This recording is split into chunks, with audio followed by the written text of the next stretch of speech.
Hey, what's up, comrades? Hope everyone's doing great. Time for week 2 of our Hallmark Christmas special. This one's called the Christmas at the Plumhill Manor. Yeah, I think it's something like that.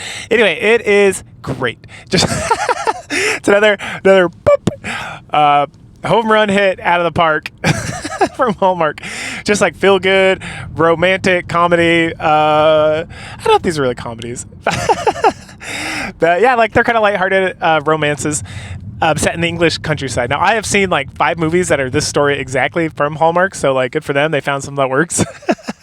They always get these like nice little towns with like these little manors that are probably like ready to go, or some old person lives there and they're just like, oh, you want to film a movie here that is so delightful, or whatever. It could just be the same place Hallmark might just own. I don't know. I have to go back and look. There's one with like Brooke Shields, if you remember her from like I don't know, she was in a bunch of stuff. Anyway, but that one was great because it was definitely like, I mean, she is like old and plastic surgery did not do her any favors. And then she's dating this guy who is like beautiful, like late 40s guy. Like, I was like, dang, I hope I look that good when I'm that old. And I'm getting there. Anyway, so the story of this one is kind of the typical like girl comes from the big city to go to the country and then meets like the country boy. This may sound very similar to the previous, but you got to remember there's kind of a slight difference between like successful girl boss meeting like the country guy who has like a simple life and then like coming to his ways versus the princess or the duchess or like whatever the royalty coming to like the rural life. It may not sound like a big deal, but it is, which is an inverse of like the hometown girl going and meeting a prince, right? Which is another kind of genre inside this genre. And they're all equally excellent. So this woman is like, now, the biggest downside of this is that, so I mentioned previously last week, and I mentioned this occasionally when I watch these movies, that a lot of these women are like, I don't know, soap opera stars or like whatever, but they have like so much fucking plastic surgery done. They look like 10 years old than they actually are. So I had a real hard time pegging how old this woman was because in some angles, she looks like she's 50 with like way too much plastic surgery. And then other angles, I'm like, she could be late 20s, but because of like all the plastic surgery she's done, she looks older, right? Like, because it's that gross, like awful plastic surgery. Like, just stop getting plastic surgery, women. I know there's like virtually no women watching my stuff, like for a fact, but like, hey, if you're out there, like just don't get plastic surgery. Like, you're beautiful the way you are. You don't need to change anything. Like, get in shape, right? Like, hit some stairs, lift a little bit, do some yoga, and you're excellent, and then maybe touch some stuff up with makeup. That's all you got to do, man. Like, no one wants to see that shit with all that plastic surgery. I don't understand.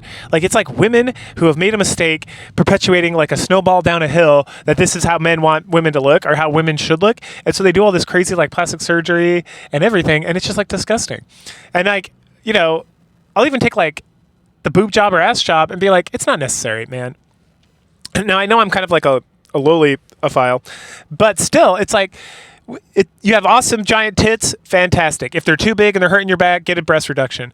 Now, if you got no tits, that's fine. Like, honestly, like, don't worry about it. If you got B's, C's, A's, whatever, like, just be you, man. Just like embrace it.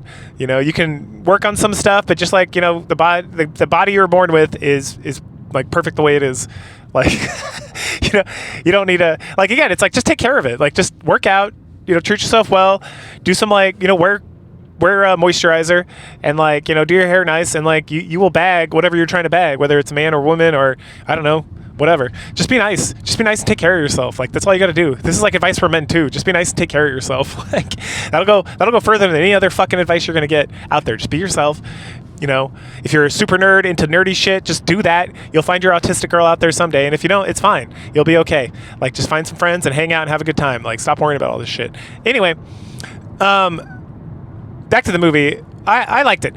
So besides like her grotesque face, everything is great. So the movie starts off with her sealing like some big deal where they're going to tear down some like historic building in New York and put up like another skyscraper, and then everyone has a big celebration of how great she is. And then she's headed home for Christmas with her mom because it's just her and her mom because her dad died, and it's another one of those dad died ones. I think I kept a list when I was making when I did like 24 movies in 24 days of Christmas stuff, and like the dead parent is like super common. I'd have to go back to that video. It was like 2 years ago, 2023, I would say, around Christmas time. It might even be 2022, but nonetheless, Yeah, it might have been 2022. Shit. Okay, so dead parent, yeah, and so she calls her mom and is like, oh, so as she's getting ready to like head back home, this like fine gentleman from England shows up and he's like, oh hello, I have this note for you from your great aunt, and she's like, I don't have a great aunt. And it's like, oh no, she just died. You did have her, trust me. And so she reads this letter, and it's something about she has to go to Plumhill Manor and stay there for like 7 days, and if she does, she inherits the manor, and then she can like do what the fuck she wants with it. She can live there, she can sell it, whatever. And then she's like, oh, no, I can't do that. So her mom's like on the speakerphone when all this is going on for some reason. And her mom's like, oh, no, great Aunt Victoria, I want to say. She's great. You should definitely go do that. That's totally fine. And then afterwards, you can come see me or I'll come see you. And then Margot, yep, not Margaret. I think it's Margot, is like, okay, mom, sounds great. So she just goes. She goes to England. She shows up at the place. She meets like this extremely charming, like a little heftier lady who is like, the town. She's not the town bicycle, but she's like the town. If I don't live here, like half the shit's not going to work. Like she like helps at the manor. She like works at the pub. She like runs some festival. She does like 5 jobs, and she's delightful. So we meet her, and then she's like, oh, come down to the pub. That's where I work part-time or whatever. So then Margot heads to the pub. She gets introduced to Alfie. Alfie is the main love interest, obviously, because we meet him first. And he's handsome and like kind of rugged. And he immediately dislikes her because she's inheriting the manor, and he knows about her because she like tears down historic buildings. So I guess that time she did in New York like 5 minutes ago was not the first time this has occurred.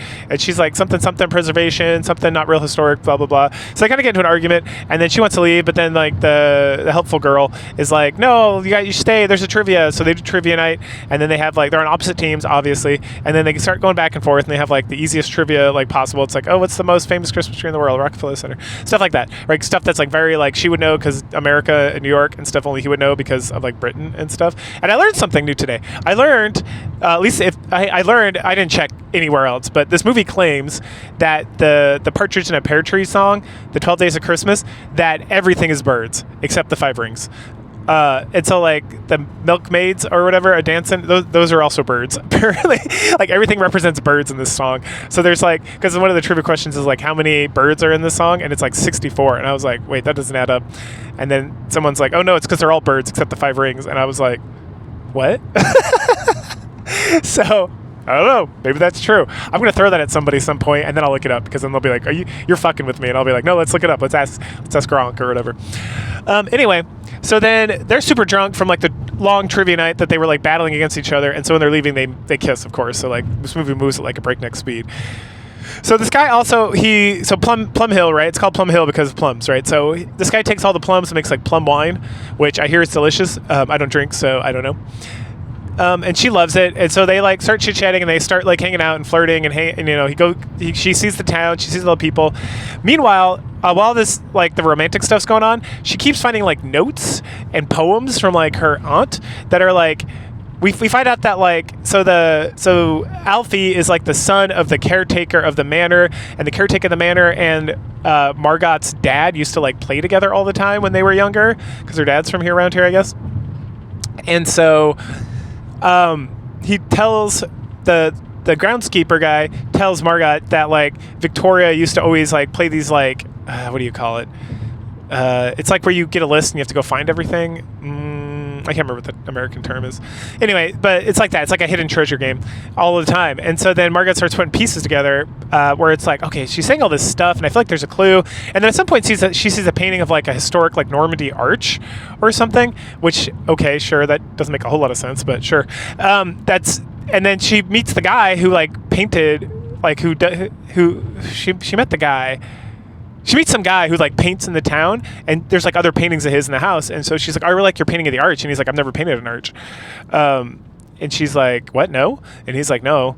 And she's like, oh, so it's like the movie does a very good job of like laying the groundwork of like, hey, she's like putting together pieces, and she's slowly discovering that there's like a secret to be found, right? And again, the movie is like an hour and a half, so and like half of it is like this romantic plot between him and her, where it's like, oh, she's going back and forth, and then at some point it seems like she's just going to keep the manor and stay, but then like, you know, someone sticks like a stick into the workings, into the gears, and it kind of messes everything up, because the solicitor guy who like came before shows up again. Is like, okay, now that you've been here for like 7 days, I have to tell you the dark secret. There is like a lot of debt in this house, and if to keep it, you have to pay it off. Like, you're gonna have to pay it off by like the end of the month or something. So you might have to sell the house regardless if you can't like afford it. And she's like, oh, I can't afford this. It's so much debt, because it was like treated as like a private residence the whole time or something, and so they was taxed like very intensely. I don't know. They like have some like very brief explanation about it, and I don't understand British law. And I don't know if they understand British law, so I'm not going to really go into it. Okay. So then she ends up having some guys come, and they're gonna like buy the manor and turn it into like an Airbnb or like condos or something. And then Alfie hears them talking about it. He gets super pissed, and she's like, "No, it's not what you think. There's debt and stuff." And he like yells at her, right? Obviously. And then she gets super sad about it. And then she starts putting like more things together. And then she eventually like is like, "Oh, this is referring to this, and that's referring to that." And then she ends up finding like a secret passage, and she goes and checks it out. And then she meets up with Alfie later.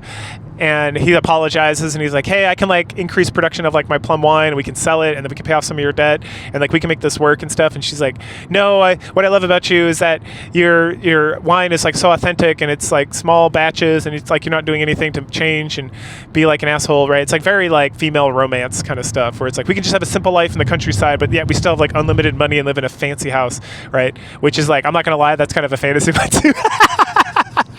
Like a handsome man, like, I'm not gonna lie. As like a straight dude, I'm like, damn, that'd be awesome.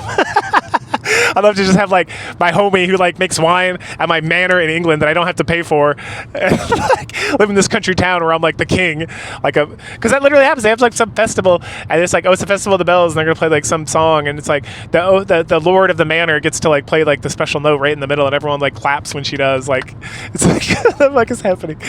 Oh, it's great. Oh man, I love these fucking movies so much. They're so damn good.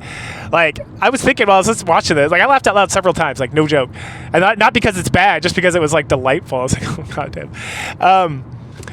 If I had to choose, like, I have a Netflix account, and I never use it. I hate it. I would get rid of it in a heartbeat if my wife wasn't addicted to Grey's Anatomy. That being said, that is it. I have like Amazon Prime for package delivery, so we have that. We never watch it. Everything else is just like old shit I have, like all the stuff I've gathered, stuff I've bought that I just have on my server, right? I have like a million hours of like movies and TV shows and whatever that I and my family and other people have gathered on like my server, right? So like that is mostly what I don't need any of this other bullshit. If I had to have one streaming service, if I like lost that and it was like you get to have one streaming service for your life, it would be fucking Hallmark, hands down. These movies are so fucking delightful. I was amped up after watching them. Like, they're so good and so delightful and wholesome. Okay. So how do we solve the problem? Is she going to have to sell the manor? No. So the guys come over, and she's like, oh, I would have to pay all this debt off, except dun, dun, dun. Shakes them all down to the secret passage, like Alfie, the solicitor, these guys trying to buy the house. And there's like an arch down there, and they're like, I don't give a fuck about your arch. And she's like, you better, because it's like this Normandy arch, and that makes this place like a historic site. And so like Britain, because of that, will like pay off all my debt and like give me money to like maintain the place as long as I leave it open to like people coming in and checking it out as like a historic site. So boom! Get the fuck off my property, bitches. And I was like, yay! Got him. And then we wrap up the show. They have like a big party. She dresses like a princess. Of course, there's like a little cute girl with glasses that is like around being cute, because every one of these movies has to have that. And then like at the last second, of course, the mom shows up and is like, I'm here. Oh, I'm so happy to be here. I might stay here forever. And she's like, I'm staying here forever. And it's like, hooray! And that's A Christmas at Plumhill Manor. It's delightful. Super fantastic. Highly recommend it. So go ahead, like, share, subscribe, comment, and I will catch you guys later. Bye.